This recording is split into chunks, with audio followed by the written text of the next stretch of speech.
नमस्कार, SPT news में आपका स्वागत है। पेश है 9 सितंबर मंगलवार दोपहर 3:15 बजे राजस्थान के विभिन्न शहरों की 15 बड़ी खबरें।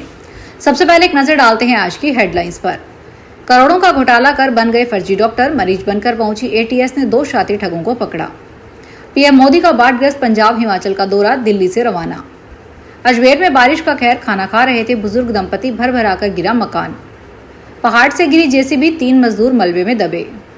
ससुराल के पैसों पर विदेश गई पत्नी, फिर पति को बुलाने से इनकार किया। और अब खबरें विस्तार से सुनिए। राजस्थान एटीएस ने जयपुर में एक बड़ी कार्रवाई करते हुए 2 ऐसे कुख्यात ठगों को गिरफ्तार किया है जो बीते 8 साल से पुलिस को चकमा देकर फरारी काट रहे थे। हैरानी की बात यह है कि दोनों ने अपनी पहचान छिपाने के लिए होम्योपैथिक डॉक्टर का रूप धर रखा था और लोगों का फर्जी इलाज कर रहे थे। इसी बहाने एंटी टेररिस्ट स्क्वाड की टीम भी मरीज बनकर फर्जी होम्योपैथिक डॉक्टर बने ठगों तक पहुंची और दोनों शातिर ठगों को दबोच लिया। दोनों ठग सगे भाई हैं जिन्होंने सर्वोदय क्रेडिट कोऑपरेटिव सोसाइटी के नाम पर करोड़ों रुपए की धोखाधड़ी की थी। प्रधानमंत्री नरेंद्र मोदी आज 9 सितंबर को पंजाब और हिमाचल प्रदेश में बाढ़ग्रस्त इलाकों का दौरा करेंगे। उन्होंने सोशल मीडिया पर पोस्ट कर लिखा, बाढ़ और भूस्खलन के बाद हिमाचल प्रदेश और पंजाब में हालात का जायजा लेने के लिए रवाना हो रहा हूं।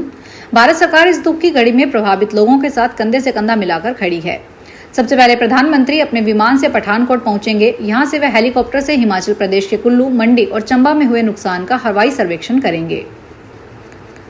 मूसलाधार बरसात लोगों के लिए आफत बनती जा रही है। अजमेर के ग्राम पंचायत सियार के बागरिया ढानी में राजकीय प्राथमिक विद्यालय के पास एक 2 मंजिला मकान के बेसमेंट में पानी भरा हुआ था। लगातार बरसात के चलते बेसमेंट में पानी भरने से मकान भर भराकर गिर गया, जिसके चलते पास के कच्चे मकान में रह रहे बुजुर्ग दंपति खाना खाते समय नीचे दब गए। राजस्थान के अलवर जिले के लक्ष्मणगढ़ पुलिस थाना क्षेत्र के स्थित गोठड़ी गुरु गांव में अवैध खनन के दौरान एक बड़ा हादसा हो गया। खनन के लिए किए गए विस्फोट के बाद पहाड़ी का मलबा गिरने से एक जेसीबी मशीन नीचे खड़ी ट्राली पर जा गिरी। इस हादसे में 3 लोग, जिसमें पिता, पुत्र और जेसीबी ड्राइवर शामिल है, गंभीर रूप से घायल हो गए। लुधियाना जिले के जगराव में ससुराल के 28 लाख रुपए खर्च करवाकर विदेश गई लड़की द्वारा पति को वहां बुलाने से इनकार कर देने पर पत्नी, सास व ससुर के खिलाफ महिला थाना जगराव में मुकदमा दर्ज किया गया है। एएसआई गुरप्रीत सिंह ने बताया कि रमन कुमार निवासी हीराबाग जगराव ने पुलिस को शिकायत दी में कहा कि उसकी शादी जैलिन निवासी Majitha road friends Avenue Amritsar के साथ हुई थी। शादी के बाद जैलिन पढ़ाई के लिए विदेश गई। इस पर उनके 28 लाख रुपए खर्च हुए। वहां जाकर जब वह खुद पीआर हो गई तो उसने पति की स्पाउस फाइल लगाने से साफ इनकार कर दिया। हरियाणा के अंबाला में आज सुबह करीब 9 बजे विशाल मेगा मार्ट में आग लग गई। आग ने थोड़ी ही देर में पूरे मॉल को चपेट में ले लिया। इससे जानकारी लोगों को तब हुई जब मॉल में लगे शीशे आग की गर्मी से चटककर गिरने लगे और धुआं बाहर निकलने लगा। इसके बाद लोगों ने इसकी सूचना तुरंत फायर ब्रिगेड को दी। सबसे पहले फायर ब्रिगेड की 3 गाड़ियां फौरन मौके पर पहुंची और आग पर काबू पाने की कोशिश की। हालांकि आग ज्यादा फैल जाने के कारण इस पर काबू पाना मुश्किल हो गया। आसपास मौजूद 3 बैंक आग काबू में आने से एहतियातन बंद करवाए गए। राजस्थान विधानसभा में बिना अनुमति बीच में बोलने पर स्पीकर वासुदेव देवनानी ने मंत्री और विधायकों को फटकार लगाई। आज को कानून मंत्री जोगाराम पटेल ने नेता प्रतिपक्ष की तरफ से उठाए सवाल का जवाब दे रहे थे। पीछे से कुछ विधायक बोलने लगे। स्पीकर ने बीच में बोलने पर विधायकों को फटकार लगाते हुए कहा कि क्या तमाशा लगा रखा है, इस तरह किया तो सदन स्थगित कर दूंगा। इससे पहले पंचायती राज और स्थानीय निकाय चुनाव करवाने में देरी के खिलाफ कांग्रेस विधायकों ने विधानसभा परिसर में विरोध प्रदर्शन किया। आज 9 सितंबर को सुबह एमसीएक्स पे 24 कैरेट सोने का भाव 1,92,029 रुपए प्रति 10 ग्राम पहुंच चुका है। इसमें 711 रुपए की बढ़ोतरी देखी गई है। सोने ने अब तक 1,86,000 रुपए पहुंचकर लो रिकॉर्ड और 1,09,500 रुपए पहुंचकर हाई रिकॉर्ड बनाया है। एमसीएक्स में 1 किलो चांदी का भाव 1,26,070 रुपए दर्ज किया गया है। इसमें 499 रुपए की बढ़ोतरी देखी गई है। चांदी ने अब तक 1,25,462 रुपए का लो रिकॉर्ड और 1,26,113 रुपए का हाई रिकॉर्ड बनाया है। उत्तर प्रदेश के मथुरा और वृंदावन में यमुना का कहर देखने को मिल रहा है। जलस्तर खतरे के निशान के ऊपर पहुंच गया है। पानी शहर में प्रवेश कर चुका है। इस बीच यमुना नदी में आई भयानक बाढ़ का जायजा लेने के लिए वृंदावन के प्रसिद्ध संत प्रेमानंद महाराज भी बाहर निकले। वायरल वीडियो के मुताबिक प्रेमानंद महाराज ने यमुना के रुद्र रूप को देखकर कहा कि यह सब प्रभु की लीला है। उन्होंने लोगों से अपील की है कि वे इस आपदा को ईश्वरीय प्रकोप न माने, बल्कि इसे प्रकृति का एक हिस्सा समझें। प्रेमानंद महाराज ने यह भी कहा कि इस कठिन समय में सभी को धैर्य और साहस से काम लेना चाहिए।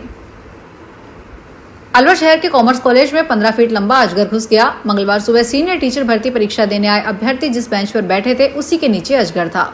अचानक अभ्यर्थियों की नजर पड़ी तो भागे। उसके बाद वन कर्मियों को बुलाकर अजगर को पकड़ा गया। कॉमर्स कॉलेज में अपने साथी को एग्जाम दिलाने आए अनिल कुमार ने बताया कि सुबह करीब 7:15 बजे कॉलेज में पहुंच गए थे। उत्तर प्रदेश में अपराध लगातार बढ़ता जा रहा है। अब एक होमगार्ड ने सारी हदें पार कर दी। दरअसल मेरठ में एक होमगार्ड शराब के ठेके पर पहुंचा और उधार में शराब मांगने लगा। जब दुकानदार ने इसे इनकार कर दिया तो बुखला गया, बिना कुछ सोचे समझे ठेके में आग लगा दी। ये पूरी घटना सीसीटीवी कैमरे में कैद हो गई। पुलिस ने आरोपी की पहचान कर उसे जेल भेज दिया है। देश की शान कही जाने वाली वंदे भारत और अमृत भारत ट्रेनों की देखभाल और मरम्मत अब जयपुर में भी हो सकेगी। इसके लिए जयपुर जंक्शन यार्ड में 32 करोड़ रुपए की लागत से बना आधुनिक कोच केयर कॉम्प्लेक्स यात्रियों और रेलवे दोनों के लिए बड़ी सुविधा लेकर आया है। रेल मंत्री अश्विनी वैष्णव गुरुवार को इस अत्याधुनिक डिपो का उद्घाटन करेंगे। राजस्थान हाईकोर्ट ने हत्या के एक मामले में अहम फैसला सुनाते हुए सिरोही की निचली अदालत द्वारा दी गई उम्र कैद की सजा को बदल दिया है। जस्टिस मनोज कुमार गर्ग और जस्टिस रवि चिरानिया की खंडपीठ ने आरोपी संजय कुमार की अपील स्वीकार कर उसे दोषमुक्त कर दिया। कोर्ट ने कहा कि मुख्य गवाहों के बयान में गंभीर विरोधाभास है और ठोस साक्ष्यों का अभाव है। इसी आधार पर आरोपी की तुरंत रिहाई के आदेश दिए गए हैं। पाली में एक नदी की रपट पर बाइक सवार युवक अपने 2 बच्चों के साथ नदी में गिर गया। इस पर ग्रामीणों ने नदी में रस्सा फेंक कर सभी को बाहर निकाला। हादसा जिले के सोजत रोड के निकट सूकड़ी नदी पर बने 32 पुलिया पर हुआ। स्थानीय लोगों ने बताया कि नदी की रपट पर काई जमा होने के कारण बाइक स्लिप हो गई थी। जोधपुर में ज्वेलर को नकली सोना देकर ठगी करने का मामला सामने आया है। आरोपी ज्वेलर से नकली सोने के बदले असली सोना भी लेकर चला गया। नवचैकिया में रहने वाले ज्वेलर नवीन सोनी ने महामंदिर थाने में दर्ज करवाई रिपोर्ट में बताया कि योगेश उर्फ मोहित ने इसके साथ धोखाधड़ी कर उसे नकली सोना देकर असली सोना ले लिया। फिलहाल इस बुलेटिन में इतना ही, फिर हाजिर होंगे बड़ी खबरों के साथ। अगर आप भी अपने आसपास की छोटी बड़ी और महत्वपूर्ण खबरों से अपडेट रहना चाहते हैं तो सब्सक्राइब कीजिए हमारे चैनल एसपीटी न्यूज को और प्रेस कीजिए बेल आइकन पर।